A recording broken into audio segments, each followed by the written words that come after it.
Vamos iniciar agora mais um episódio do nosso podcast Agro em Debate, realizado aqui pelo escritório João Domingos Advogados, a fortaleza jurídica do produtor rural. O objetivo aqui, como sempre, é trazer grandes convidados, especialistas do nosso meio do agronegócio, para poder compartilhar com você, que é produtor rural, que faz parte do ecossistema do agro, informações, experiências relevantes para que você possa melhorar, aumentar a sua produtividade, a sua rentabilidade. E hoje não poderia ser diferente. Pela primeira vez estamos recebendo aqui um grande profissional, com pós-doc, é o nosso primeiro, agora que estava para pensar, nosso primeiro convidado com pós-doc, pesquisador da Embrapa, e eu tenho certeza que esse bate-papo com ele vai ser muito produtivo. O Adriano, ele é especialista em pesquisa, especificamente na parte de arroz, né? E com certeza vai ter muito a nos ensinar. Adriano, muito obrigado por ter recebido o nosso convite e por estar aqui hoje conosco, tá bom? Obrigado, estou à disposição para a gente poder conversar. E vocês estão completando aí 50 episódios, ou mais de 50 episódios. Isso é um momento interessante, porque a Embrapa aqui, Arroz e Feijão, em Goiânia, está completando 50 anos esse ano. E o nosso programa de melhoramento genético de arroz completa 50 anos no ano que vem. Então, caramba, que bacana. interessante. Que bacana, que legal. Adriano, vamos lá, eu quero conhecer o senhor do começo, né? Então vamos lá, de onde que você é natural, se é aqui do interior de Goiás, se já vem de família do agro, como que foi seu início ali, enfim, o início escolar, como é que você chegou no agro, né? Na agronomia, né? Na faculdade, ali, iniciando a graduação em agronomia. Bom, eu sou do agro, né? Meus avós, por parte de mãe, meu avô tinha gado de leite, né? Era um produtor de leite no interior de Minas Gerais, na região de Lavras, aonde eu acabei nascendo, né? E o meu pai é agrônomo, né? Meu pai é agrônomo. Meus avós, por parte paterna, vieram para Goiás lá em 1930. Meu avô veio caçar aqui em Goiás, etc., veio pescar. Não existia o município de Uruana e ele era médico, né? Ficaram sabendo que tinha um médico na região. Ali era município de Perinópolis na época? Será? Perinópolis era muito grande naquela época. Eu não tenho certeza, mas eu sei que meu avô acabou sendo descoberto que existia um médico ali que estava pescando na região e não conseguiu sair mais da região, acabou fundando a cidade de Uruana, sendo prefeito algumas vezes lá. Então essa é a nossa origem aqui em Goiás, mas a maior parte da família era de Minas, né? Eu acabei nascendo em Lavras, mas meu pai trabalhava na Embrapa aqui, inclusive, né? E eu cresci aqui em Goiânia. Lavras eu já tive lá umas 2 vezes. Teve um amigo meu de Tumbiara, eu sou natural de Tumbiara, que ele fez ali, eu acho que no ano de 2006, de 2007 a 2011, ele fez engenharia agrícola, que é diferente de agronomia, né? Correto. A engenharia agrícola é mais ligada à questão do maquinário, né? Eu acho que tem a questão mais nessa parte do maquinário. Parte de produção. Isso, ali, isso, exatamente, lá em Lavras. Então, chegamos aí lá uma vez no Lavras Folia, depois fomos na formatura. É interessante, ali é uma região muito serrana, né? Um clima bem diferente daqui. Lá quando tem o inverno, lá tem inverno de verdade, faz um frio forte mesmo e, enfim, algumas características diferentes. E como é que foi então? Os seus avós, quando chegaram aqui, então começaram a exercer ali na região de Uruana, então, essa atividade rural. E seu pai, então, ele se tornou agrônomo, né? E meu pai naquela época tinha aqueles colégios internos, né, que eram, em Lavras tinha um colégio muito bom, né, que era o Colégio Gamo. Meu pai foi fazer esse colégio interno em Lavras, né, quando tinha 15 anos, terminou ali o ensino médio, né, na época, e acabou entrando na agronomia. Fez agronomia em Lavras, se formou em agronomia em 1970, né, e depois ele entrou na EPAMIG, foi trabalhar com algodão, fez seu mestrado, doutorado e acabou entrando aqui na Embrapa Arroz e Feijão, sediada aqui em Santo Antônio de Goiás, em 1974, 75. Caramba, ali era um sertãozão ali. E aí ele voltou para Goiás, né, já como agrônomo, já para desenvolver o seu trabalho aqui na região. Caramba, então seu pai também foi com muito afinco na academia, né? Porque naquela época você poderia contar nos dedos da mão quem chegava a fazer um mestrado, doutorado, então era na população brasileira devia ser 1 a cada 100 mil, né? Sim, e assim, isso foi um pouco, inclusive, da ideia do Alisson Paulinelli, que foi quem criou a Embrapa e foi um ministro que teve um trabalho fantástico em relação à agricultura de uma forma geral no Brasil, né? Então, os recém-contratados que entraram na Embrapa, houve esse incentivo para que formassem, para que estudassem nas melhores escolas do mundo, né? E trouxessem essa tecnologia para o Brasil. Então essa era uma visão que estava na questão porque a gente sempre ouve falar muito, né? De um legado que o ex-ministro Alisson Paulinelli deixou na agricultura brasileira, notadamente de transformação, de ajudar nesse papel de transformação, mas eu particularmente não tinha conhecimento desse nível de detalhe, né? E aí você me traz um aspecto muito relevante que me faz refletir enquanto gestor, Adriano, porque assim, qualquer mudança que você queira fazer, numa empresa, em qualquer lugar, não vai tanto de regras, de processos, procedimentos. Você tem que ter 2 pilares muito fortes. Primeiro, é o estabelecimento de uma visão relevante, então uma visão que vai apontar e direcionar para aquele rumo que vai levar à modificação. E o outro são as pessoas que vão efetivamente são as mãos que vão trabalhar para que aquela visão seja alcançada.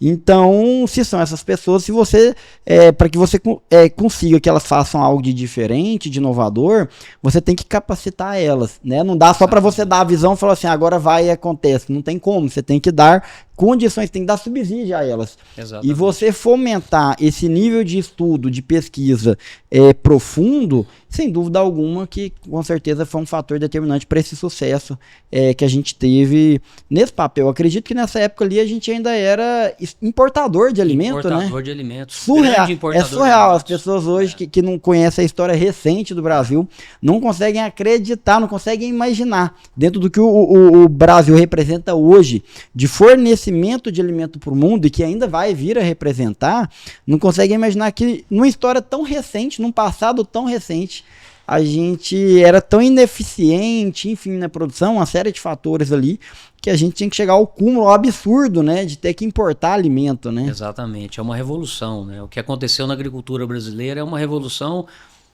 e o que essa agricultura de hoje, é uma agricultura que não existe em nenhum lugar do planeta, né?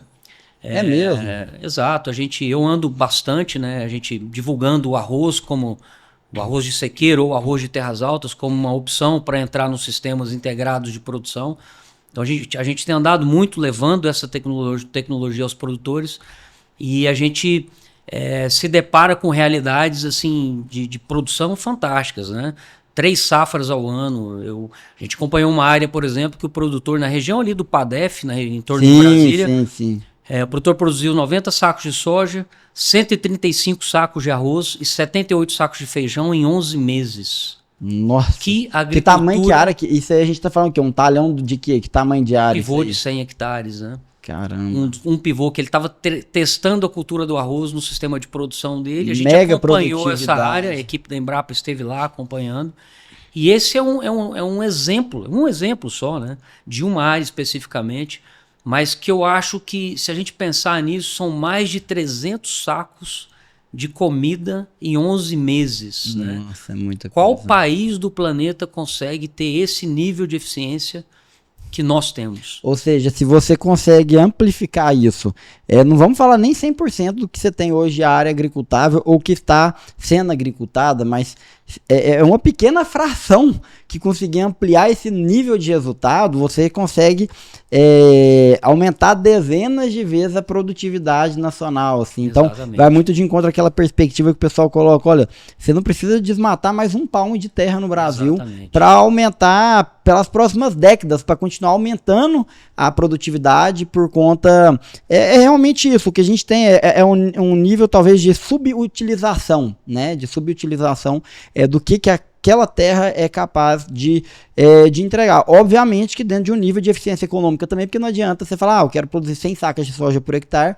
vai te custar quanto? Vai custar 95, então não faz muito sentido, né? Mas é interessante demais. Eu viajei recentemente para Unai, fui gravar um podcast lá com a Liliane Queiroz. Não sei se você já viu, ela tem um Instagram, chama Dama do Agro, tal. Ela faz um trabalho bem bacana, tanto na pecuária quanto na agricultura, e eu não conhecia aquela região até então. E ali a gente viu algo. Cara, que incrível aquilo ali, ainda mais nesse período da seca, você passa na rodovia e você vê aquele tanto de pivô e aquela produtividade e de culturas diferentes, porque infelizmente no Brasil ainda predomina muito a monocultura, né? Como você falou, a soja, o milho, e por uma série de fatores, às vezes as pessoas não se abrem mais, os produtores, para enxergarem outras culturas, como você tem colocado, do arroz, que também podem ser produtivas e rentáveis, né? Exatamente. E essa região especificamente que você cita, a região do noroeste ali de Minas, se você considerar Unai, Cristalina, Paracatu, são mais de 300 mil hectares de pivô central, né, que abrem espaço para essa diversidade de culturas que podem compor o sistema de produção do produtor, né? Então, o arroz é uma opção, hortaliças, batata, trigo, alho, né? Então, essa rotação de culturas, essa intensificação sustentável, que a gente fala disso, a gente vende essa ideia, ela vai proporcionar ao produtor produzir mais, gastando menos insumos e menos tempo. Então isso é eficiência, né? É o produtor ou a agricultura nossa buscando maior eficiência, né? Então a gente pode utilizar, como você disse, menos área para produzir a mesma quantidade ou uma maior quantidade de alimentos. Adriano, não fazendo uma defesa de grãos ou de carne, mas quando você pega o nível do que é a produtividade média hoje no Brasil, por exemplo, de arroba de boi por hectare, no ano, e você compara, tipo, como você colocou, 300 sacas de alimento, né, em 1 hectare. Por exemplo, o que seria uma produtividade média de carne nesse mesmo período? Então, a gente está falando aí de 300 sacas de 60 quilos, né? Sim. Então, a gente está falando o quê? De 180 mil quilos? 18 mil quilos? Quanto que daria isso aí? 180... 60 vezes os 300, né? 60 vezes 300, eu acho que dá 60 vezes 300, 18 mil. Exato. 18 mil.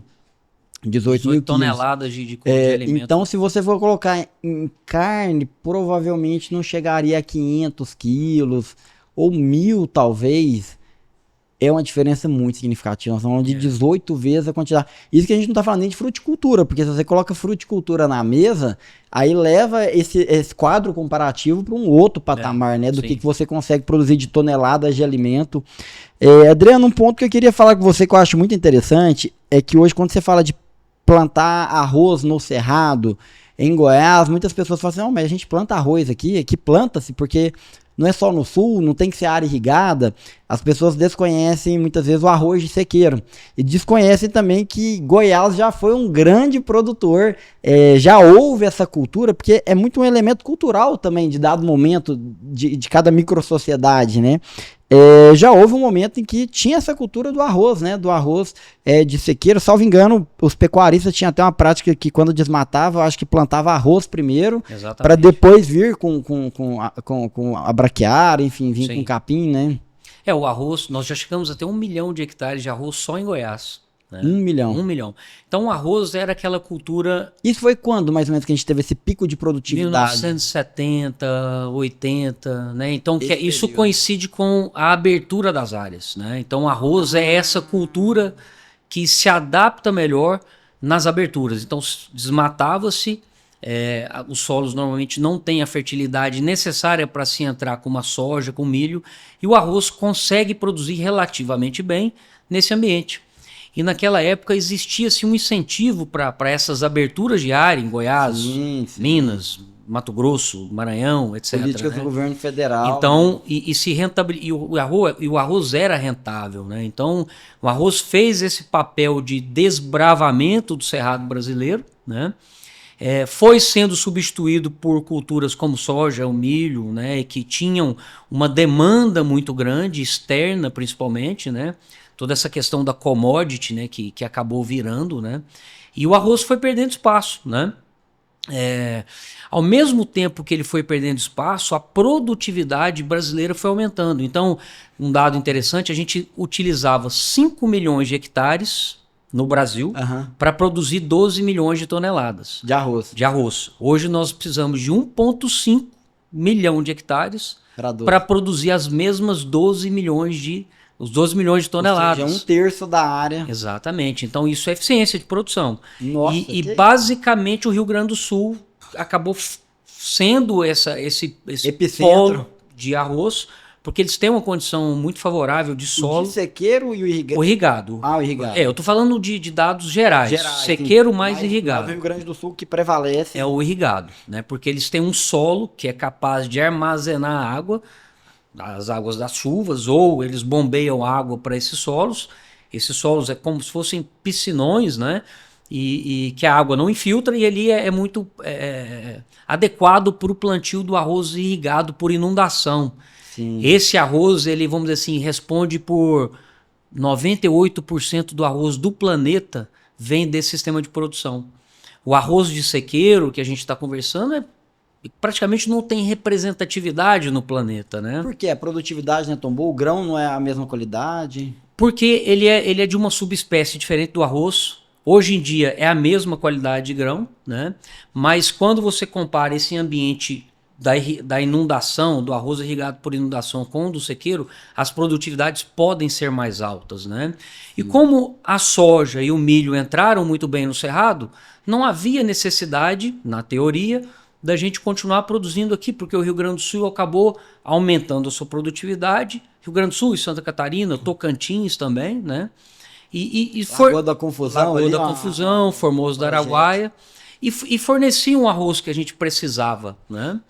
Mas o que acontece é que isso é interessante por um lado, mas isso traz um risco por outro lado, né? O Rio Grande do Sul, por exemplo, nas 3 últimas safras vem sofrendo problemas muito sérios de produção. Foram 2 anos de seca muito severa, 21, 22 e 22, 23, e na safra 23, 24, esse problema das inundações que nós acompanhamos muito de perto. Nossa Senhora. E aí a gente pensa, olha, 70% do arroz do Brasil está no Rio Grande do Sul, um alimento básico da população brasileira. Nós vamos deixar toda a nossa produção nessa condição, sob esse risco de abastecimento tão grande. Então é uma questão de soberania alimentar. Exatamente, né? E a situação de mercado externo é de assim, produção menor do que consumo. A demanda do mercado externo só crescendo. Os lugares onde se produz são os lugares onde mais se consome e onde a população mundial mais vai aumentar. Nós esperamos 10 bilhões de pessoas para 2050. Então, países como Paquistão, Indonésia, Índia, China, Filipinas, Vietnã... Produzem bem, mas consomem tudo. Mas não conseguem suprir mais a sua demanda. Caramba. Então, existe uma pressão muito grande por esse arroz que está sendo produzido mundialmente. E, ao mesmo tempo, a gente tem uma produção nacional que está sob certo risco, né? Entendi. Por conta das questões ambientais. Então, a Embrapa vem trabalhando já há um tempo, pensando nesse risco, né? E a gente tem uma tecnologia que é hoje um arroz indicado para essas áreas de intensificação sustentável, como eu havia dito. Então, o arroz entrando no ambiente depois da soja, depois da cebola, antes do tomate, antes do algodão, por exemplo, na rotação com as pastagens, só que é um arroz diferente daquele antigamente. Não é mas é o agulhinha mesmo? É um arroz agulhinha. Hoje, nós temos uma qualidade de grão, inclusive, melhor do que esse arroz que chega do Rio Grande do Sul para nós. Melhor. O arroz produzido em Goiás hoje tem uma qualidade de grãos melhor, superior. O irrigado ou sequeiro? O arroz de sequeiro nosso. É mesmo? Produzido em Goiás, com uma qualidade de grãos inédita no mercado brasileiro. E produzindo muito. E fruto das pesquisas de desenvolvimento da Embrapa. Exatamente. Então a Embrapa disponibilizou no mercado em 2020 uma cultivar chamada BRSA 502, que entra nesse sistema de produção em rotação com a soja e produz esses 130 sacos que eu comentei com você daquela área lá do PADEF. 140, 150 sacos. Uma área aqui na região de Pires do Rio produziu 179 sacos por hectare. Que tamanho que foi esse pivô aqui? Um pivô de 70 hectares. Perdão, esse talhão. Era um pivô de 70 hectares. 70. E o mais interessante... Nossa, uma área bem significativa. E o mais interessante, Leandro, que com um custo de produção de em torno de 50. Meu Deus, você fala isso Então, pro produtor nesse momento exatamente, que o pessoal tá vivendo agora. Exatamente. Então a gente tem sido extremamente demandados. Eu estava, por exemplo, a semana passada toda em Minas Gerais, cada dia em uma cidade, falando de arroz. Porque já não é mais a Embrapa só falando. Porque essa tecnologia, como eu disse, ela foi lançada em 2020, então ela está indo para uma terceira, quarta safra de produção. Muito recente. Então alguns produtores que já começaram a plantar, eles já estão falando para os seus vizinhos. Sim, e essa e o notícia pessoal corre. está interessando. Então o produtor, quando ele faz as contas, ele fala, cara, talvez seja interessante eu, por conta dos custos por exemplo, de uma soja nesse momento, é mais interessante eu colocar na atual conjuntura o arroz no pivô central do que a soja. E uma curiosidade, o maquinário tem que ter muita adaptação para poder plantar, colher, comparado ao maquinário que já faz a soja? Como Olha, que é isso? É praticamente o mesmo maquinário. O maquinário, talvez que seja um pouco mais diferente, é a semeadora, né? Porque o espaçamento são de 17 centímetros entre linhas. Então são as semeadoras que plantam trigo, que plantam braquiária, que plantam as sementes miúdas de uma forma geral. Mas para colher, às vezes no máximo mudar a boca, né? Tem que mudar a boca ali também. Né? Não praticamente são pequenos ajustes na colhedora. Então a colhedora é a mesma, né? Os pulverizadores são os mesmos, né? Então não há muito investimento a princípio, né? E uma curiosidade, Adriano, porque assim, eu acompanhei muitos clientes do nosso escritório que foram subindo ali para o Vale do Araguaia, de Goiás, ali, Nova Crixás, e o solo é extremamente arenoso, então assim, o que é um problema? Quando eles foram colocar uma cultura diferente lá, por exemplo, o gergelim, deu uma produtividade até ok, só que o problema é colher o gergelim para vir com a soja depois, não fica quase nada de palhada. Então a matéria orgânica fica muito, muito fraca, o solo seca muito. Na hora que você vem com a soja, a produtividade é muito ruim. E aí eles começaram a fazer safrinha de braquiara em decorrência disso, fazendo um manejo de gado ali na safrinha para ficar uma quantidade adequada de matéria orgânica. Como que é essa perspectiva do arroz se for num sequeiro, né? Porque a gente tá vendo aí que no irrigado tá bem legal, mas e como é que seria essa visão aí no sequeiro? Ela deixa uma palhada? Como é que fica assim? Nós temos uma área que foi conduzida no Vale do Araguaia, em sequeiro, fora do pivô central, por exemplo, na última safra, produziu 115 sacos por hectare em 100 dias, que é o ciclo dessa cultivar. Sim. O arroz é mais ou menos o seguinte, o índice de colheita é de 50%. Então, se o produtor colheu 6 toneladas, que seriam 100 sacas, ele deixa 6 toneladas de matéria seca, de palha. E a palha do arroz ela é muito rica em carbono. Então é uma palha que persiste no solo. É uma palha que demora a degradar no solo. Então, para essas áreas arenosas, como essas do Vale do Araguaia, como o Oeste Baiano, Luiz Eduardo Magalhães, Barreiras, Correntina, toda aquela região, são áreas muito arenosas, o arroz entra com uma opção extremamente interessante pensando nessa melhoria do solo, em melhorar a matéria orgânica, preservação de água. Eu te trago um dado interessante, Goiás é um estado importante em tomate indústria, né? Nossa. Em torno de 15 mil hectares de tomate indústria. É o maior produtor do Brasil, o maior produtor, né? E a gente acompanhou nós gravamos aqui com o Newton Jaime,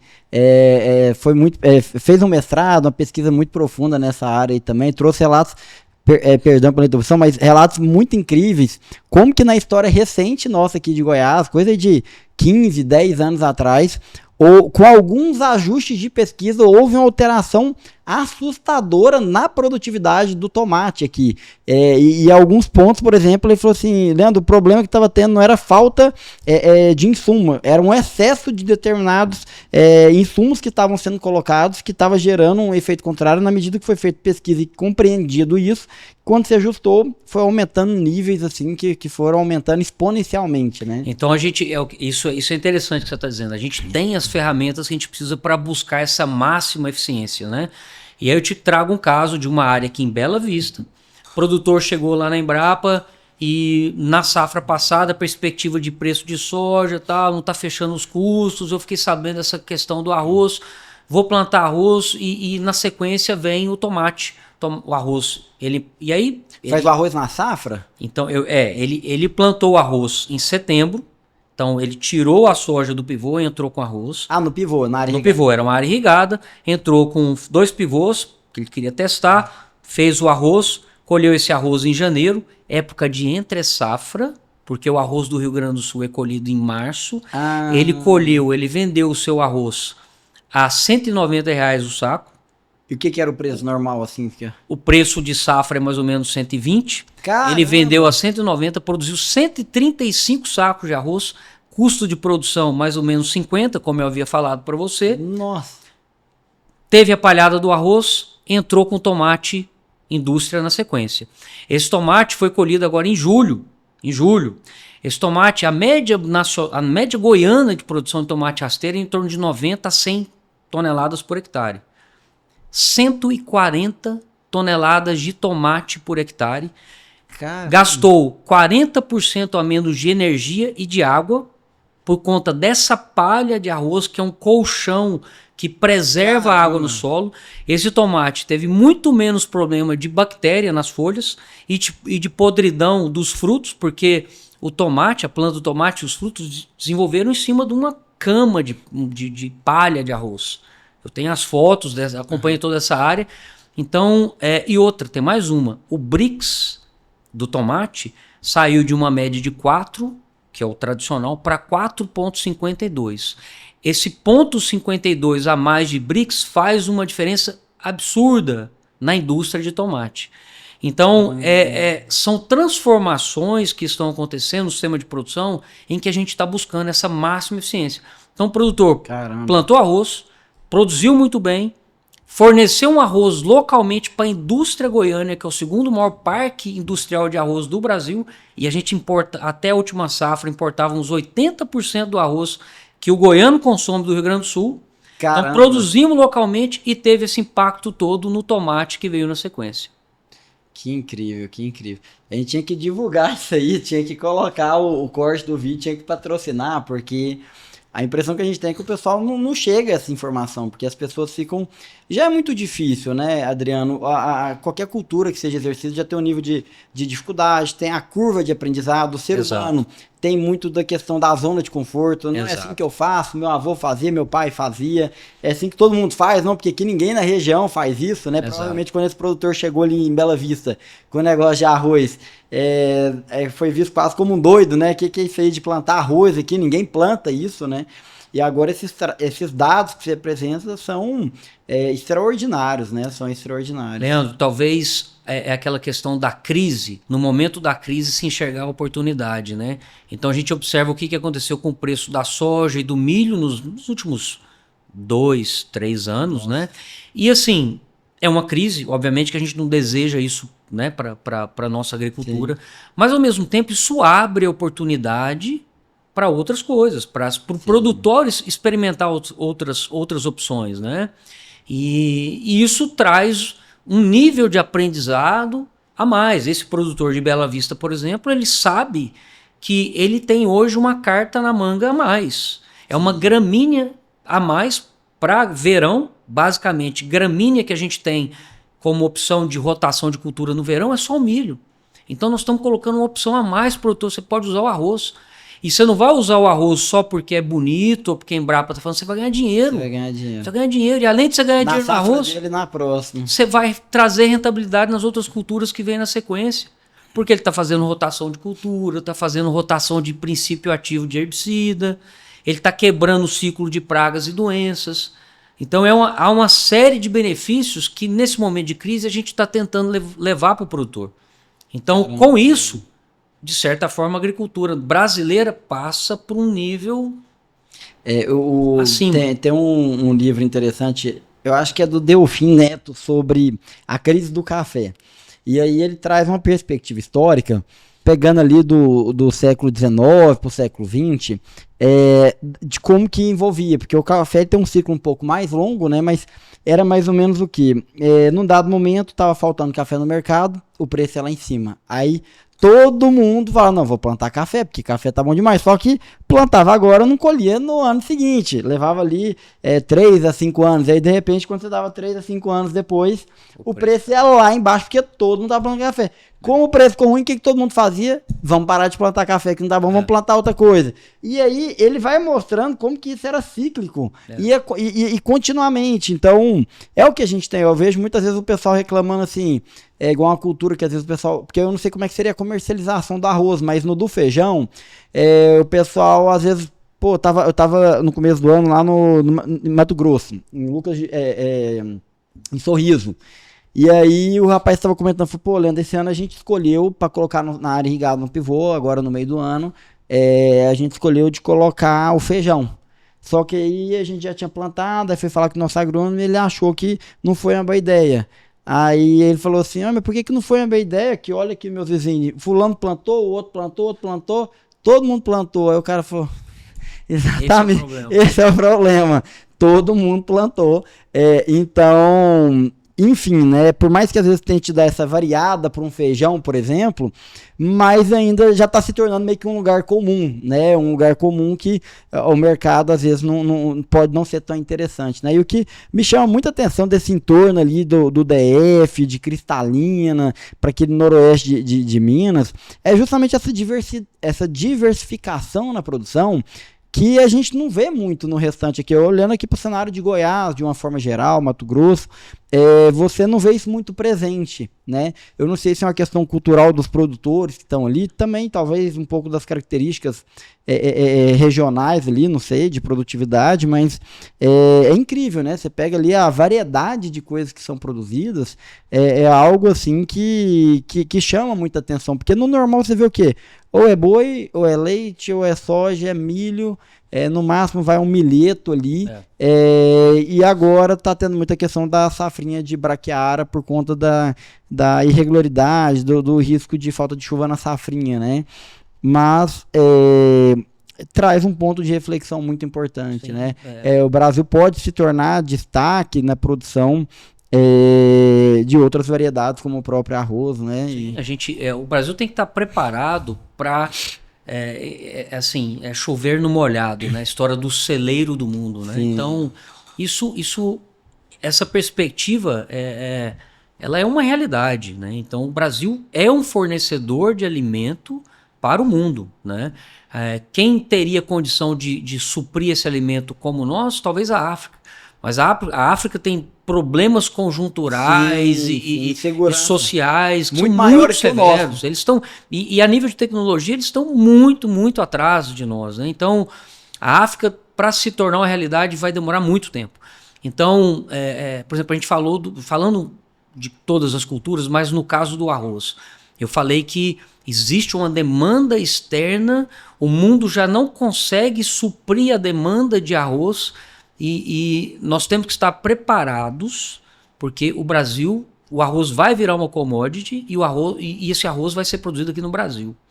Então, o Rio Grande do Sul tem que estar preparado para exportar esse arroz que é produzido localmente lá. E a região nossa de Cerrado tem que estar preparada para abastecer Brasil. E também, se for o caso, começar a exportar esse arroz para o mundo, tá? Porque quando a gente pega os números, a gente acompanha essa questão de onde a população está crescendo, o que essa população vai demandar de comida, o que culturalmente, o que eles precisam, a gente consegue nortear para a gente o que nós vamos ter que produzir de comida. Adriano, eu acho que essa perspectiva ela é muito interessante. Em 2019 eu tive um mentor que ele falava assim, Leandro, que eu tava muito assim, porque eu quero trabalhar muito com holding, não sei o que, para produtoral. Ele falou assim, Leandro, seus clientes estão procurando? Você está sendo demandado por isso? Eu falei, não. Aí ele falou assim, deixa eu te falar um negócio. Ninguém vende nada, as pessoas é que compram. Então, o que ele quis dizer? Ele falou, cara, você tem que entender qual que é a necessidade, o que está sendo demandado. Não adianta você falar assim, eu quero produzir isso aqui porque eu gosto, porque eu acho que é interessante. Você tem que ver o que tem demanda. Então, quando a gente chega num cenário como a gente teve agora em 2024, que os especialistas colocam que foi o maior nível de estoque global de soja, né? E a gente vê um movimento aí da China, que é o maior consumidor, com a retração nesse consumo e com essa perspectiva mantida para 2025, é um ponto de alerta muito grande, mas muito assim, o pessoal já era para estar desesperado, falar, vamos parar com esse negócio de todo mundo só produzir soja, vai dar problema, nós estamos produzindo soja pra caramba, e aí não é que o cara vai falar, ah, não, eu vou deixar de produzir para me reduzir o estoque global, para melhorar o preço, nada disso, é ele entender que ele vai se lascar mesmo, que se ele insistir, ao menos nesse momento, em continuar nessa cultura, que tá tendo uma hiperprodutividade e a demanda não tá tão grande, enquanto isso estiver mantido, é uma questão de lei de mercado, a pressão do preço para baixo vai estar muito grande, né? Exato. E uma curiosidade, porque eu não acompanho, o mercado da soja a gente acompanha muito claramente, né? Eu não acompanho muito o mercado do arroz, mas só pela oscilação que você me falou ali, parece que ele tem uma amplitude de variação de preço muito grande. Eu vejo que muitos produtores às vezes ficam com receio de entrar em outras culturas por desconhecer, achar que não tem um mercado tão consolidado, igual da soja, né? A soja tem um nível de liquidez muito grande, você tem compradores para todo lado, né? Então, às vezes eu vejo o pessoal com receio de entrar em outro segmento, falando, nossa, às vezes eu não vou ter acesso ao mesmo mercado, a mesma dinâmica. Como que você tem acompanhado esse mercado do arroz, assim? Bom, é um mercado que vem firme há muitos anos. Principalmente porque a demanda externa, que é o que eu estava te dizendo, essa questão que você estava dizendo, pressiona. é a demanda e a oferta. Então existe, o mundo era autossuficiente em arroz. A China produziu o arroz que ela consumia. A China passou a ser importadora de arroz. A Índia era um grande exportador de arroz. A Índia, por exemplo, exportava 20 milhões de toneladas, ela colocava anualmente 20 milhões de toneladas no mercado externo. Tem 3 anos que a Índia fechou, ela não exporta mais, porque a demanda interna é muito grande. Então o mercado externo é demandante de arroz. E a Índia parece que predomina muito uma cultura muito de pequenos produtores com baixa eficiência produtiva, né? E aí num momento em que a população cresce muito rápido e está tendo um crescimento econômico, ou seja, alimenta mais e melhor, é mais rápido do que está sendo a capacidade dela de adequar essa produção, né? E aí eu trago só um detalhe, o brasileiro come 40 quilos de arroz per capita ao ano, o indiano come 150. 150 quilos isso? De arroz. Caramba, eu achava que ninguém comia mais que arroz que o brasileiro. O brasileiro gosta, mas o povo asiático come muito mais arroz. Então é isso que eu tô te dizendo. É aquilo que você vê até no café da manhã, né? Na cultura asiática, o arroz está presente até no café da manhã. O japonês, ele tem um saquê, por exemplo, que é feito de arroz. O saquê tem um sorvete, eles têm um sorvete de... Então, assim, eles consomem muito e eles não têm água. Macarrão, até a massa. Sim. Farinhas de arroz, o arroz é utilizado de diversas formas, né? Então eles não estão tendo a capacidade de suprir mais esse arroz. Então a demanda externa é maior. Caramba. Então quando o governo falou de importar arroz no momento de crise esse ano, né? Esse arroz que chegaria no Brasil, ele chegaria caro e sem a qualidade de grão que o brasileiro quer, que ele consome. Então assim, nós estamos numa condição muito interessante. O preço vem estável há muito tempo. Se nós quisermos exportar arroz, é só o brasileiro acenar uma bandeirinha e falar assim, eu quero exportar, que ele vai ter o comprador. E isso gera uma condição interna interessante de produção interessante. Vamos lá nos dados de Goiás. Goiás, até 2 safras, importava 85% do arroz que consumia do Rio Grande do Sul. Nossa. Então, obviamente que tem um custo de lógica, lógico, etc. Lógico. E o custo de produção... E um parênteses, todo mundo perde, de certa forma, porque esses custos de logística que ficam pelo caminho e seriam desnecessários. Né? Exatamente. Eu vou te trazer os impactos disso. Nós fizemos um estudo, o que representa isso a nível social, econômico e ambiental, da gente trazer esse arroz do Rio Grande do Sul só para Goiás. Então, o custo de produção de arroz nosso é muito menor. Nós estamos falando em torno de 5 mil, 6 mil reais. O custo de produção no Rio Grande do Sul é em torno de 14, 15 mil reais. Então, o arroz local, na condição desse ambiente... Muito mais competitivo. E nós estamos... E atualmente, nós temos produtividades muito altas. 130, 140 sacos por hectare. E além de tudo, no prazo de 100 dias, 110 dias, o produtor está plantando e colhendo arroz.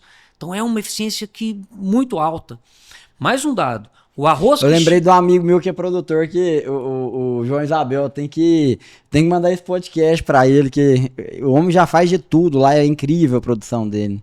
Então, pode ser uma opção interessante para ele. E aí eu te trago mais um dado. O arroz que vem do Rio Grande do Sul para nós aqui, importado, para a gente comer aqui, ele chega aqui com grão, a qualidade de grão, ele é vendido com 58% de grãos inteiros. Aquele arroz produzido em Bela Vista, antes do tomate que eu te falei aqui agora há pouco, 76% de grão inteiro. Então é uma qualidade de grão inédita no mercado e as indústrias goianas perceberam isso. Nós visitamos as indústrias até pouco tempo atrás, na última safra, até julho, final de julho, 100% do arroz em algumas indústrias foi produzido localmente. Você sabe o que isso representaria, Leandro? Se a gente deixasse de importar esse arroz do Rio Grande do Sul e produzíssemos isso aqui em Goiás, e aí nós temos a tecnologia, nós temos os produtores, nós temos tudo que é necessário para a gente produzir esse arroz localmente. São 10,6 milhão de litros de óleo diesel a menos. Isso quer dizer 32,6 toneladas de carbono a menos no meio ambiente. Só com deslocamento. Só com deslocamento. 10 mil empregos e 1,5 bilhão de reais injetados na economia goiana. Nós apresentamos isso para o governador, para o secretário da Agricultura. Caramba. Então existe vamos dizer assim, uma justificativa para isso tudo, né? Então a gente tem uma eficiência produtiva, nós temos um parque industrial que é o segundo maior do Brasil instalado em Goiânia. Nosso parque industrial trabalha com só 50% da sua capacidade, porque não tem esse arroz sendo fornecido ao longo do ano, e isso poderia ser suprido localmente.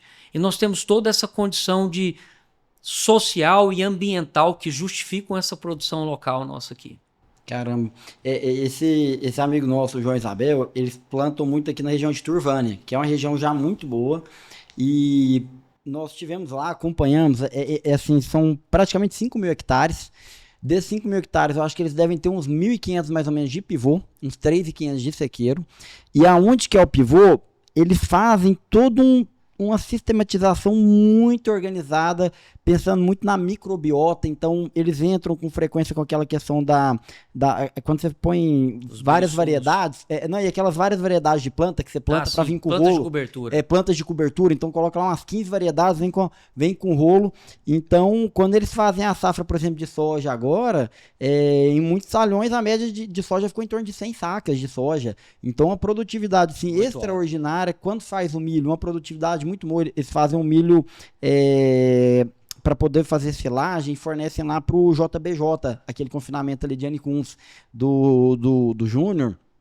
Então, cara, a produtividade deles, assim, todas as culturas que eles colocam é muito grande, mas por quê? Eles têm um nível de cuidado em tudo que vai fazer. A questão, acredito que agora já deve estar entrando também bastante na perspectiva de bioinsumos e tal. Sim. Então, nesses níveis de produtividade que você colocou, se colocar o arroz ali no meio, com certeza ele vai dar uma... E até como uma estratégia, como você colocou, uma estratégia a mais, uma carta a mais. Uma opção ali, a mais, para ele rotacionar. Poder e assim, esse produtor do PADEF, ele tem confinamento também. Como é que ele chama esse produtor lá? É o Grupo MEC. MEC, é? Isso, Grupo MEC, o William Matê, o Afonso Cortez, é a família Matê e MEC de Matê e Cortez. Eles têm grande área irrigada também ali, são produtores de altíssima tecnologia. Então, são cases de sucesso como esse que você trouxe, né? Que vale a pena a gente acompanhar e divulgar, né? Sim. E eu não tenho certeza que esse produtor de Turvânia teria bons resultados, né? Nesse ambiente de alta fertilidade, inclusive, como é uma área que eu comentei do arroz entrando depois de cebola, nesse caso, o produtor não usa fósforo, não usa potássio, porque as áreas não é necessário, a área já está tão fértil que para a produção do arroz, e produção alta de arroz, eu não estou falando... Não exige muita coisa. Não exige, então o custo... Maravilha. Aí entra onde que você falou. Na hora que ele põe um arroz no meio disso, o custo de produção vai lá embaixo, a margem... produção é alta, tem a palhada que o arroz deixa. Então, com isso, nós estamos atingindo o quê? A máxima produtividade. O que a gente deve buscar? Produzir o máximo possível, gastando a menor quantidade de insumos, no sentido amplo da palavra, possível, inclusive água, né? Gastando o menos possível, no menor tempo possível. Sim. Então, com isso... São os pilares, né? Para poder... Exatamente. Que interessante, Adriano. Eu tenho uma vontade de, um dia ganhar um dinheiro e comprar uma terra, mas eu falo assim, cara, um dia eu comprar uma terra, eu vou aquela tese de investimento da valorização imobiliária, né? Uma terra está mais suja, limpar, e eu vou arrendar para alguém para não ficar no risco da operação, né? Mas eu fiquei até com vontade de comprar uma terra agora para plantar um Começar arroz. a plantar. Não, vontade de pegar uma terra com pivô de preferência, né? Porque o pivô ele dá um nível de segurança na operação muito relevante nesse contexto que a gente E abre tá. a janela de plantio, né? Nós estamos falando de uma janela de plantio de agosto a janeiro. No Nossa. caso do arroz. Se tiver o pivô, você pode fazer entrar com arroz numa primeira safra precoce, inclusive numa segunda safra. Não, e não só abre a janela de plantio, como dá uma segurança na safra verão principal, Sim, porque sim. essa questão da El Niño mesmo que a gente Exato. teve aí, o nível de prejuízo que o pessoal teve, é o que o pessoal fala. Umas 2, 3 safras dessa, uns 2, 3 El Niño desse, paga o pivô. O que é o nível de prejuízo que a pessoa pode ter com a falta de chuva, né? Mas que bacana, Adriano, que bate-papo inspirador. Eu queria entender um pouco mais que a gente pulou. Como é que você foi ali da graduação que você fez em Lavras, né? Foi. Aí depois foi pro mestrado, doutorado, pós-doc na França. Como é que foi nós isso aí? entramos para a conversa da agricultura e ela é tão empolgante que a gente esqueceu essa parte mais burocrática, né? Mas eu me formei em Lavras, acabei voltando para Lavras para fazer agronomia. Eu já tinha uma história ali, né? Acabei nascendo lá, meus avós eram de lá, meu pai se formou lá. É uma universidade das melhores do Brasil. Eu terminei minha agronomia e eu já tinha muito claro essa questão da pesquisa, porque isso vinha de dentro de casa, né? E aí eu fiz mestrado e doutorado na Exalc, lá em Piracicaba, fui para lá fazer minha também é outra instituição de referência. Nessa área que eu fiz, que é genética e melhoramento de plantas, é a melhor escola do Brasil. Então, sempre busquei isso, né? Essa formação de referência. Eu trabalhei depois disso, fui contratado pela Bayer, trabalhei 2 anos. Eu ia te perguntar se você nunca tinha sido procurado por essas grandes empresas, né, que fazem esse nível de pesquisa, né, que investem muito, né? Isso, aí eu saí do doutorado e imediatamente eu já estava empregado na Bayer para trabalhar com o programa de solanáceas deles, né? Então eu trabalhava com melhoramento genético de tomate, pimentão. Que ano que foi isso, mais ou menos? Isso foi entre 2005 e 2007. Porra, tem tempo, hein? 20 anos. O tempo tá passando, o cabelo tá branqueando. E aí eu fiz o concurso da Embrapa. Você estava bem novo. Nessa época, eu tinha terminado o doutorado, tava com 23 anos, né? Você terminado o doutorado 23, cara. Os moleques hoje com 23 não tem nem a pós-graduação. Tá terminando a graduação. Adriano, você vê aqueles meninos que a gente vê na internet de vez em quando, um menino com 14 anos passa na faculdade de física. Mas assim, eu acho que muito de uma orientação, e eu acho que eu fui feliz em entender aquela história, o time que tá ganhando não se mexe, né? Uhum. E obviamente uma orientação do meu pai que falava, cara, agricultura nesse país nosso não tem erro. Vai, porque é uma área que não tem como. É isso, né? Não tem como. Nós já se falava daquela história do celeiro do mundo, né? Sim. Então eu fui para agricultura, fui para a área de pesquisa, me formei adequadamente, fiz uma formação profissional adequada, de nível, né? Uhum. Isso me abriu, obviamente, portas, né? E entrei nessa empresa privada, cresci dentro da empresa, fiz o concurso da Embrapa, porque falei, vou tentar, né? Dentro da empresa privada, não tinha tempo nenhum para estudar. Mas como eu tinha terminado meu doutorado há pouco tempo, eu estava com a capacidade de fazer uma prova muito grande, né? Uma formação muito boa, né? Então entrei, passei no concurso, aí veio aquele dilema, né? Voltar para Goiás e entrar na iniciativa pública, trabalhar com arroz. Já tinha, quando eu fui contactado, falaram, olha, nós estamos te chamando para vir trabalhar com melhoramento genético de arroz. Ou continuar numa iniciativa privada, que eu já estava totalmente adaptado na empresa, já, né, viajando o mundo e acompanhando os campos de melhoramento no México, na China, no Israel, na Itália, da empresa privada. E aí acabei vindo para Goiânia, voltei para cá, né? E na perspectiva de estar mais próximo dos meus pais e também de contribuir um pouco com a sociedade. Eu acho que eu tinha isso, carregava um pouco isso comigo, né? Que contribuiu comigo numa faculdade federal, num mestrado, num doutorado em universidades públicas, né? Acho que pode ser interessante, né? E aí foi um trabalho longo, né, de entender o arroz, de trabalhar isso, de trazer essa inovação tecnológica E como é que é hoje o a gente está vendo ambiente, aqui. que é disponibilizado de recursos de tecnologia? Você deu um baque, assim, tipo, porque às vezes numa empresa desse porte você tem recursos infinitos, né, para poder trabalhar. São E uma dinâmica de trabalho diferente. Já na iniciativa pública, naturalmente, os recursos são mais limitados e é mais burocrático também, exato. né? Eu digo que são. A gente consegue comparar e existem pontos positivos e negativos nas duas realidades, né? Na iniciativa privada você tem esse recurso quase que limitado e uma agilidade a coisa Dinâmica. acaba fluindo um pouco mais rápido, existe uma definição de objetivo do cliente muito clara, né? Se faz o trabalho de pesquisa focado muito diretamente no cliente A, B, C, D, né?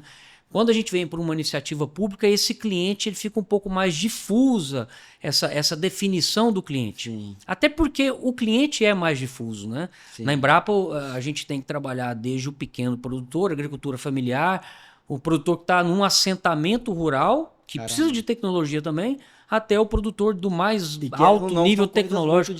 Muito distintas. Na segunda-feira passada, eu estava lá na cooperativa Alfa, em João Pinheiro, falando para produtores familiares e assentados. E é interessante, só faço um parêntese aqui, que a gente fala, o agricultor é o assentamento. Esses assentados, eles têm 1.500 hectares de pivô. Pivôs pequenos, 3, 5, 8 hectares. Mas é interessante que o agricultor... Aquele pivô normal mesmo? Pivô normal, pivô normal. Então é o agricultor de baixo recurso, que a princípio, mas que consegue às vezes investir e está buscando eficiência de produção também.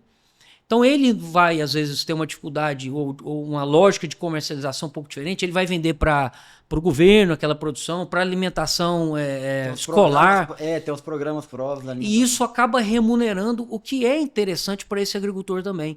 Sim. Então foi muito interessante estar conversando e visitando esses produtores na semana passada. E, por exemplo, na quarta-feira de semana passada eu estava em Uberaba falando para agricultores do mais alto nível tecnológico. Então esse público é mais difuso dentro da Embrapa, né? A gente tem as burocracias do setor público que travam o processo, né? Mas eu digo assim, a gente acaba... quem conhece o sistema de produção, a agricultura, eu sei quem é o meu cliente, né, de certa forma, e eu trabalho mesmo dentro das dificuldades, dentro das amarras que existem do setor público, eu trabalho muito focado em trazer e impactar o setor produtivo. Então, trazer uma cultivar que vai impactar o produtor de grão, a indústria e o consumidor final, né? Então, a gente, talvez com uma morosidade um pouco maior, mas a gente acaba, ainda assim, levando a tecnologia. Uma curiosidade, Adriano, quando você entrou na Embrapa, no arroz, analisando aqui Goiás, né? O que era uma produtividade média naquela época que entregava aqui de arroz? Era o produtor plantava. Primeiro, o espaçamento era 35 centímetros entre linhas. Caramba. Então era uma outra planta. Literalmente o dobro. Era uma outra planta, ela tinha uma arquitetura diferente, era uma planta que produzia. O produtor plantava e buscava 3,5 toneladas, 4 toneladas de arroz por hectare. Quantas sacas? 60 sacos. Caramba. 70 sacos era uma boa produtividade. Hoje nós estamos falando do dobro. O dobro. Com um espaçamento menor. Variedades hoje que são muito mais eficientes. Dobro de plantas na mesma área. Variedades muito mais eficientes, né? Que tem menos folha, menos colmo, menos perfil, mas tem mais panículas por metro quadrado. É muito incrível, num espaço de tempo tão curto, você vivenciar uma transformação tão significativa. E o que eu sempre penso, Adriano, é o seguinte, cara, a gente ainda está muito no início do desenvolvimento tecnológico. O que a gente tem hoje é muito pouco. Você imagina, por exemplo, eu imagino que você deve ficar refletindo nisso, o que vai ser o uso da inteligência artificial na perspectiva de genealogia, né? Que coisa assustadora que vai poder avançar, né? Em nível exponencial. Então, assim, se a gente já teve isso agora, imagina o que está por vir, que é o que a gente estava falando, né? Às vezes chegar num dado momento que hoje não faz sentido, você fala, nossa, um produtor colher 200 sacas, não parece ser concebível, mas quando a gente olha para trás, a gente tem que acreditar que de alguma forma esse futuro é uma questão de tempo para esse momento chegar, e o que é mais legal, você está participando ativamente dessa construção desse futuro, né? É muito interessante, Leandro. Eu tive entre 2019 e 2021 na França fazendo um pós-doutorado lá, né?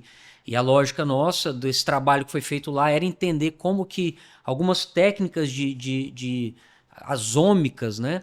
Como que essas ômicas poderiam melhorar o nosso programa de melhoramento genético da Embrapa, né? Então esse era o meu objetivo lá, né? E aí a gente tá lá especificamente pensando nessas ômicas, mas estudando e vendo a questão do machine learning, inteligência artificial, etc. Então, isso tudo vai trazer maior eficiência nos processos de desenvolvimento, de pesquisa, e esses produtos vão fatalmente chegar na mão do produtor, da indústria, do consumidor, impactando a vida nossa de uma forma geral. Com certeza. Né? Em vários aspectos, né? Dentro daqueles pilares que a gente conversou mais cedo, buscando a maior produtividade possível, gastando menos insumos possível no menor tempo possível. Todos os insumos, dinheiro, água. Água, tudo, tempo, nitrogênio, minerais, fósforo, potássio, etc. É eficiência, perfeito, né? E aí eu trago um dado interessante. Eu falei que 98% do arroz do mundo é produzido nesse ambiente de inundação, de uso de água, etc. Essa tecnologia que nós estamos trazendo aqui para o Cerrado brasileiro, aqui, quem tem isso no mundo é nós, só a gente. Só nós temos essa tecnologia, que é uma matriz alternativa de produção de arroz. Porque ela é alternativa porque nós estamos indo para um ambiente que, para produzir 1 quilo de arroz, eu gasto 30% da água comparado com outro sistema de produção. Eu gasto 30 dias a menos, que é o ciclo do arroz nosso de sequeiro. Caramba! Então, assim, aplicar essas ômicas, aplicar essa inteligência artificial, aplicar esse machine learning nessa tecnologia que só nós temos, aí a gente pensa em futuro, numa população crescente, demandante de arroz. Porque quando a gente fala de demanda crescente, ela não demanda necessariamente um crescimento da população. Porque a gente tem uma perspectiva que a população ainda come muito mal, infelizmente. Então, se a gente tem uma perspectiva de crescimento econômico, houve crescimento econômico, a primeira coisa que faz é comer melhor. Exatamente. Então, a gente tem as duas variáveis crescendo. A gente tem uma perspectiva de crescimento da população mundial e, olhando para trás, claramente, por mais que às vezes o cenário possa parecer um pouco desolador, está tendo um crescimento econômico e uma melhoria na capacidade de cada pessoa, aquelas métricas que você colocou, quantos quilos que come por ano, né? Então, a margem que a gente tem disso daí é muito grande, né? Então, enfim, é um cenário muito, muito empolgante. Muito positivo, muito, muito, muito positivo. Que bacana. Adriano, eu queria falar um negócio legal, que eu queria... eu achei, assim, cara, muito legal a questão do seu pai. Como é que seu pai chama? Emílio. Ele é vivo ainda? Vivo. Quantos anos que ele tá? Meu pai, ele tá com... Eu tenho 47, ele é 30 anos mais velho que eu, tá com 77. 77. Que bacana, Emílio. E ele chegou a trabalhar com pesquisa também? Trabalhou. Então, essa história é muito interessante, porque meu pai era um pesquisador na área de genética e melhoramento de arroz da Embrapa. Meu pai trabalhou 35 anos na Embrapa aqui em Goiânia. Então você sucedeu, foi tipo um revezamento. E aí eu falei, olha, time que tá ganhando não se mexe, né? Então eu fui, trabalhei, fiz minha formação, e aí concurso da Embrapa. Fiz o concurso da Embrapa, foi em 2007, eu cheguei aqui em Goiânia em 2007, e o meu pai já estava no programa de demissão incentivado, o PDI, né? Ele já estava investindo na fazenda, ele tem uma fazenda em Uruana, então ele estava investindo na fazenda. Arroz lá. Ele planta seringueira e trabalha com melhoramento genético de gado gir, que é a paixão dele. Que legal. E aí meu pai estava investindo na fazenda, já pensando na aposentadoria. Vou aposentar da Embrapa, vou para a fazenda, vou ter minha renda, vou ter as coisas para ocupar a minha cabeça. Então eu cheguei na Embrapa, meu pai estava saindo, a gente trabalhou na empresa durante um mês, juntos na empresa. Então ele saiu. Foi literalmente uma passada de bastão. E aí isso é bom porque eu tenho um consultor aí, 24 horas aí que... Tem que ser colocado uma placa na Embrapa, no departamento do arroz lá, em homenagem ao é uma continuação ali, porque ainda mais quando você finalizar essa jornada aí, pegar da ponta que seu pai começou até onde você vai levar, tem uma evolução grande, né, quando a gente olha para trás aí. Onde seu pai mora hoje? Ele tá lá na fazenda? Ele mora em Uruana, mora na fazenda, ele tem um apartamento, ele mantém um apartamento aqui em Goiânia, mas ele só quer, obviamente, ficar na fazenda, né? Matheus, a gente tem que gravar um podcast com ele, cara, vai ser legal demais. Já gravei aqui com um senhor de 90 anos.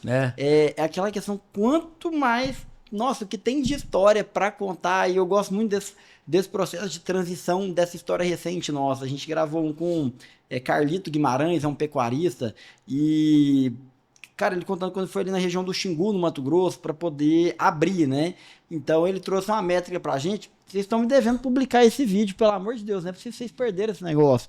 Ele falava, uma pessoa, qual que é a quantidade de hectare que o cara abria na mão, né, para derrubar na mão ali, e aí levava um grupo às vezes de 50, 70, 100 pessoas para poder ir fazendo aquilo dali, derrubando. E falou, Leandro, não derrubava tudo, as árvores maiores, assim, se assado, você ia deixando ali pelo caminho e tal, mas ainda assim, poxa, era uma coisa que surreal, não, surreal, né? Não sei se você já pegou um facão para derrubar, um machado para derrubar uma árvore desse negócio aqui. Você pegar uma árvore grande assim, são um negócio realmente, né? E aí é muito interessante, teve uma história aqui, ali na região de Flores de Goiás, por ali, eu não me recordo agora, se você lembrar, Matheus, que a gente gravou, que ele falou que quando chegou ali, foi perguntar pro cara quanto que era o preço do hectare, né, e o pessoal informou pra ele que era um maço de cigarro, e ele era fumante. Aí o cara parou de fumar a partir desse dia e foi comprando ali fazendas ali, tudo, né, mas é interessante, então, esse contexto, o quanto que não que valia muito pouco, né? Exato. Porque era muito difícil, você tinha que investir demais, você tinha que investir muito mais para torná-la produtiva. Então o problema não era o preço dela, era o que você tinha que investir e o nível de retorno que você teria nela. Nem se imaginava que esse cerrado brasileiro fosse produzir solos ácidos, etc. Né? Jamais. Então é muito interessante. Observa o que aconteceu hoje, observa casos como esse do Xingu, né? Desbravadores, pessoas que vieram de outras regiões do país e...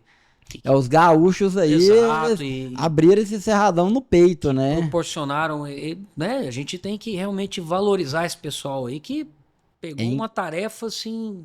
incrível, porque difícil, hoje tá fácil, tem logística, tem infraestrutura, tem energia, você tem maquinário, você tem tudo, né? Meu avô, ele foi pecuarista ali na década de 70, até recentemente quando faleceu em Nova Crixás, então ele contava, falando de Goiás Velho pra cima era 250 km de terra para chegar na fazenda. Falou, tava lá trabalhando, abrindo um negócio, tragou o trator, você tinha que trazer a peça aqui em Goiânia para poder arrumar, para voltar, e nessa ficava uma semana, duas, tudo parado, sem funcionar. Então, assim, eram níveis de dificuldade que não existe hoje, né? O que o pessoal fala, se o pessoal hoje trabalhasse com a mesma força, a mesma determinação, a coragem que o pessoal trabalhou antigamente, os resultados seriam diferentes, né? A Liliane Queiroz, ela lá em Unai, ela falou muito isso pra nós, assim, ela falou, olha, o que o meu sogro fez aqui, que o sogro dela chegou numa época ali bem diferente, né, ali em 80 mais ou menos, em Unai, já tinha muita coisa legal, mas, poxa, você não tinha energia, você não tinha uma logística, você não tinha uma série de coisas, né, então, é um cenário, e outra, aquilo que a gente fala, era um cenário que a produtividade lá embaixo, era lá embaixo, né, era outro cenário de produtividade. Bem menor. Mas que bacana, não, vamos gravar esse podcast aí com o Emílio, ele vai ficar aí, ele é bom de conversa, ele tem muito conhecimento acumulado, né, Nossa. Nessa história toda de 77 anos aí, tanto da parte de pesquisa, da agricultura, sim, quanto do que era esse Goiás, onde ele nasceu, né? Ele nasceu em Uruana, 1947. Como é que era Uruana em 47, né? Naquela região. Caramba. Então era um pouco disso que a gente estava conversando, né? Áreas que não valiam nada, e ele conta lá que o meu avô lá, ele era médico e fazia uma operação, uma cirurgia ali, e era povo dava terra e assim, meu avô não teve mais terra porque ele não valorizava isso também. Meu avô falou, como é que eu vou ter terra para quê? O que eu vou fazer com isso, né? Eu sou médico, tal, vai dar trabalho, eu não mexo com isso, não tinha valor nenhum, né? Então, eu posso levar a ele esse convite aí, se vocês quiserem. Claro, lógico, vai ser maravilhoso. Eu, particularmente, gosto muito da história regional. Então, quando você pega um livro, igual eu já li a autobiografia do Mauro Borges, do Pedro Ludovico, o Pedro Ludovico é de cavalo para exercer a medicina em Rio Verde, né? Então, ele te dá uma outra dimensão do que a gente vive hoje. As pessoas às vezes não entendem muito bem como é que foi o processo de formação nossa aqui em Goiás, especificamente, e como que é tudo muito recente. Literalmente tudo muito recente. Nessa época mesmo, seu pai nasceu, Goiânia não tinha nada, tinha 15 anos, 20 que tinha surgido Goiânia, tinha Campinas, né, mas era recém, devia ter a Praça Cívica, que ponto, né? Sim. Então, isso é interessante demais, assim, a gente não só aprender, como a gente compartilhar. Hoje a gente tem um alcance muito grande com o podcast, alguns trechos que a gente coloca, né? Teve um que a gente gravou, esse senhor de 90 anos, que a gente gravou ano passado, o seu Leneu Barra, foi o maior recorde de visualizações que a gente teve no Instagram. Apenas 3 vídeos dele, 3 recortezinhos, assim, de 1 minutinho que a gente postou no Instagram, juntando, deu mais de 10 milhões de visualizações. Hoje eu acho que deve estar passando uns 12 por aí, né? É um alcance extraordinário, porque as pessoas gostam de ouvir isso, valorizam sabe? isso. E a gente hoje está muito na internet, muito assim, qual que é a última moda de agora? O que é não sei o que? Vamos produzir uma coisa produzida demais para as redes sociais, muito replicando o que os outros já estão falando, né? Então tá muito carente de um conteúdo genuíno, de ouvir de quem entende. Às vezes tem pessoa que tá chegando agora, nem vivenciou aquilo dali, viu alguém falando, não, eu sou especialista nisso aqui, e já chega dando opinião, né? Então é muito bom quando você tem a oportunidade de ouvir de quem realmente tem bagagem, de quem vivenciou a história, de quem construiu a história, traz consigo uma verdade e traz consigo informações que ninguém mais tem, né? Não estão registradas em lugar nenhum. Então eu acho isso muito sensacional. Por fim, antes da gente finalizar, eu queria saber mais sobre sua mãe. Sua mãe é viva ainda? Como que ela chama? Minha mãe é viva, ela se chama Dulcileia, mora com meu pai lá na fazenda. Tem como hobbies aí a horta, cuidar das galinhas dela lá. Ela trabalha com apicultura, né? Então... mesmo? E chega a vender? Vende, a gente vende sim. Ela vende, né, para escala pequena, localmente, né, porque é uma coisa que ela gosta de fazer, né, e ocupa o tempo dela, né. Europa, com a abelha Europa? Isso. Falou de que lá? Peixe, o que é? O meu pai tem lá na fazenda, lá em torno de 36% da fazenda preservada, né, então tem as flores do cerrado, e a minha mãe tem algumas espécies que produzem flores em abundância, que a abelha gosta, uns cipózinhos, tal, que ela planta isso também. Então é um mel desse composto, desse mix de flores aí, né? E é bem valorizado. Eu particularmente sou suspeito para falar, né? Mas lá em casa a gente consome bastante mel, né? Com frutas, etc. E minha mãe, de formação, ela era professora, né? E aí, quando veio para Goiás, e eu tenho mais 2 irmãs, acabou que aquela história de logística, leva o menino para aula, busca do inglês, não sei o que, etc. Minha mãe acabou saindo da licenciatura, né? E ficou mais focada nas crianças da época, né? Mas é uma guerreira aí que acompanha meu pai aí junto aí. E vem também desse ambiente. Minha mãe nasceu na roça, né? Lá no interior de Lavras ali. E então também de lá, então ela gosta muito desse ambiente aí, né? Então ela tem lá um melhoramento genético das galinhas caipiras dela lá, que ela faz, seleciona galinhas que faz. Até a minha mãe entrou nessa. É a primeira vez que eu ouço falar de melhoramento genético, galinha caipira, essa aqui tá mais forte, a coxinha dessa aqui. Ela busca lá, primeiro que ela só tem galinhas dos que tem as pernas laranja ali, não tem galinha de perna preta, cinza, porque isso valoriza mais ali na hora que vai cozinhar. Ela gosta, ela prefere. ela gosta, ela seleciona as galinhas que põem mais, não, né? Então essas galinhas ela põe para chocar mais vezes. Então ela vai As fazendo, outras vão pra panela mais cedo. ela vai fazendo dentro da lógica dela, sem uma formação como eu tive, né? Mas ela vai fazendo o melhoramento dela lá. Ah, eu gosto das galinhas que põem ovos azuis. Então tem essa parte interessante lá. E além de ser uma cozinheira de mão cheia, viu, cara? Nossa. Com toda certeza. Então eu vou pra fazenda a cada 15 dias pelo menos, chego lá e aí tem Você o... pega por Nerópolis ali, né? Isso, eu vou É que por... meu sogro... Não, na verdade eu vou por Inhumas, Umas. Itaúsu, passou Itaúsu, entra pra Taquaral, Itaguari, Itaguaru e já chega na fazenda ali. É porque eu pego uma linha mais pra cá, que meu sogro mora em São Francisco de Goiás, lá Sim, de Jaraguá, sim. mas eu pego mais da linha daqui. É possível ir por que a ali gente também. pega por São Francisco, por Nerópolis e tal, e aí chega na BR. Isso, E aí em Jaraguá. mas a gente vê sempre muita placa ali, Itaguaru, não sei o quê. Ali na onde que ele mora mesmo, é onde que tem uma unidade da Super Frango, de ovos, que tem uma estradinha que parece que vai pra Jesúpolis, e eu acho que vai pra esse lado ali também, de Itaguaru, de Itaberaí, que segue ali. Isso. Que bacana. Então ali é o lugar que eu gosto de ir aí, tipo, final de semana, a hora que eu posso, pego as crianças, a esposa, a gente vai pra lá pra renovar as energias. Tem quantos filhos? Eu tenho duas crianças. Coisa boa.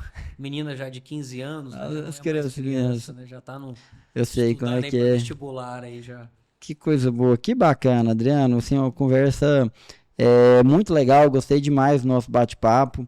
Aqui, poxa, a gente já passou de 50, né? 50 episódios, já conversamos de tudo aqui, de inseminação artificial bovina, de mercado futuro de grão, de boi. E sempre para mim é muito enriquecedor, sabe? Assim, eu acho que acima de qualquer outra pessoa, qualquer outro ouvinte, quem tem a oportunidade de aprender. E eu vou te confessar que, por exemplo, eu acordo 4 horas da manhã, então, para ir na academia, eu já começo o dia muito cedo, então quando a gente grava o podcast ali no final da manhã, tem alguns aqui que eu começo até a pescar, porque fica aquela coisa meio monótona, aquela coisa ali, e essa eu tô aqui, ó, eu tenho um nível de ansiedade mesmo, eu tô até aqui, ó, pilhado aqui, cadê minha plantação de arroz? Enfim, achei muito legal, Adriano, a conversa nossa foi muito bacana, tem uma experiência de vida, assim, claramente fora da curva, né? Eu já ia finalizar, mas me veio um ponto aqui que eu queria que você contasse para nós. A questão do seu avô, que era médico, ele é de Lavras também? Ele nasceu lá? De onde que ele nasceu? Ele nasceu em Bom Sucesso, que é uma cidade próxima a Lavras, e então Bom Sucesso e Barbacena era onde a minha família do lado desse meu avô, né? Era dali. Era dali, a origem era dali. Então ele fez farmácia. Qual que era o nome da família dali? Ferreira de Castro. Ferreira de Castro. Então meu avô chamava Jairo Ferreira de Castro, ele fez farmácia e no meio do curso ele finalizou farmácia e entrou e fez medicina também. Então a gente observa que isso foi fundamental para ele vir para um local que era tipo Uruana, que não tinha um remédio, nada. No máximo uma curandeira. E ele chegou lá e quando descobriram que tinha um médico que estava pescando região ali, e foi descoberto porque ele estava o quê? Pesca? Ele estava pescando no Rio Uru. E aí ele estava numa pousadinha que existia. Ele não tinha ido a trabalho. Não, ele estava pescando, caçando aqui em Goiás, com amigos. E aí uma uma mulher estava em trabalho de parto há dias, estava quase morrendo, uma situação grave, e aí descobriu, acho que ele comentou nessa pensão que era médico. Foram lá na beira do rio, falaram para ele, falou assim, ó, pela minha profissão, eu tenho a obrigação de ir lá e cuidar. E aí ele foi lá, fez o parto dessa mulher, só que como era um parto de risco, ela estava sofrendo há muitos dias, ela precisou ficar em cuidados médicos mais alguns dias.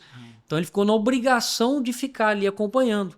Os amigos voltaram para Minas e ele falou, olha, eu não posso ir, vou ter que ficar. E aí, nesse meio tempo, correu notícia que tinha um médico na região. Não parou. Aí veio gente, naquela época, mordido de onça, cortado de facão, e malária, tudo que você puder imaginar de problema, começou a chegar. E aí ele já pegou logo em seguida um outro caso grave, de um menino que estava brincando com uma arma, e aí acidentalmente atirou e a bala atravessou, e, né, saiu, etc., pelo olho, e aí ele teve que ficar cuidando, e aí foi mais um tempo que ele teve que... E aí, etc. E por aí vai. E aí ele ficou na região, E aí acabou fundando a cidade de Iruana, foi prefeito, envolvido com política, com o Pedro Ludovico. O médico ele se tornar prefeito, Pela popularidade que... Na casa do meu avô lá em Iruana, o Juscelino Kubitschek já esteve, já jantou, já almoçou lá com meu avô lá, quando eu era presidente. Na época que ele tinha aquela ligação com o Pedro Ludovico. Exatamente. Então, ele estava envolvido com essa política no estado de Goiás nessa época, né? Então, era interessante que quando sempre existiram conversas políticas na família, né? E discussões políticas, tinha uns de mais de um lado, outros do outro, então a gente cresceu nesse ambiente, que era muito interessante. Eu sempre achei interessante isso tudo aí também. Mas era um cara diferente, um cara que fez uma história, um cara que teve um marco localmente, né, que abriu estradas, etc., fundou a cidade, teve essa questão de ajudar as pessoas. Então é uma referência também, esse meu avô. O que não faltou foram boas referências, né? E graças a Deus eu fui bem orientado aí. Isso não é o suficiente, vemos muitas pessoas que o que não falta são boas referências dentro da família, mas que ainda assim não conseguem desenvolver, né?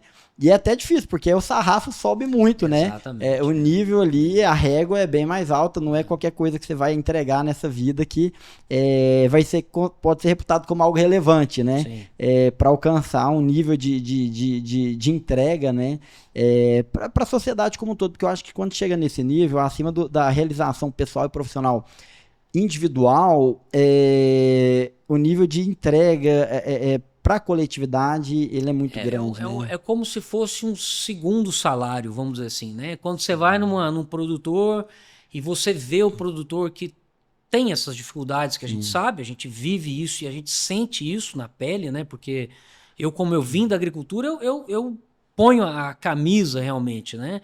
Então, quando você vai numa fazenda e o cara produziu bem e você trouxe uma rentabilidade, uma opção a mais para ele, ou você vai, por exemplo, numa comunidade de assentados ou agricultura familiar e que você traz uma tecnologia, o cara, em vez de produzir na área pequena ali 60 sacos por hectare, para a subsistência dele, também vender e fazer o dinheiro, né? Eu acho que isso é importante, a gente não pode perpetuar as pessoas na pobreza. Se ele tem um nível menor de tecnologia, mas ele pode produzir um pouquinho mais, pode ganhar um dinheiro, pode comprar um carro, investir em... Isso é o que a gente tem que trazer para as pessoas, né? Então, se a gente consegue trazer esse benefício de alguma forma através do trabalho da gente, para mim é uma satisfação pessoal. Realização muito uma grande. realização que satisfaz, né? Além dessa parte econômica, isso aí realmente faz uma diferença, né? Que bacana. Adriano, muitíssimo obrigado por ter aceitado o nosso convite, ter vindo aqui. Ficaria ansioso aí para ter a fala com seu pai. Eu tenho certeza que vai dar certo. Fala para ele que é tranquilo, o pessoal, principalmente que é mais velho, fica meio com receio, esse trem de podcast, eu nunca vi esse negócio e tal, mas fala, pô, é só lá tomar um café, tomar uma aguinha, jogar uma conversa fora. Presentear aqui uma pequena lembrança nossa aqui do podcast para você, uma lembrancinha personalizada aí, para agradecer você ter estado aqui conosco. E é isso, muito obrigado, Adriano. Eu queria agradecer vocês pela oportunidade, acho que é sempre uma oportunidade de falar, né, de agricultura, do arroz, que é uma bandeira que a gente está levando aí, né, uma opção a mais para os agricultores. E a gente fica à disposição, né? A Embrapa está à disposição, tanto para vocês aqui do podcast, temos outros colegas que têm histórias interessantes também, né? Uhum. E para o produtor, né, que está nos escutando aqui, a Embrapa é a casa do produtor, a gente trabalha para vocês, então estamos à disposição. Se quiserem entrar em contato com a gente sobre arroz, com essa falar sobre isso, nós estamos à disposição. Maravilha, valeu, muito obrigado, pessoal. Obrigado.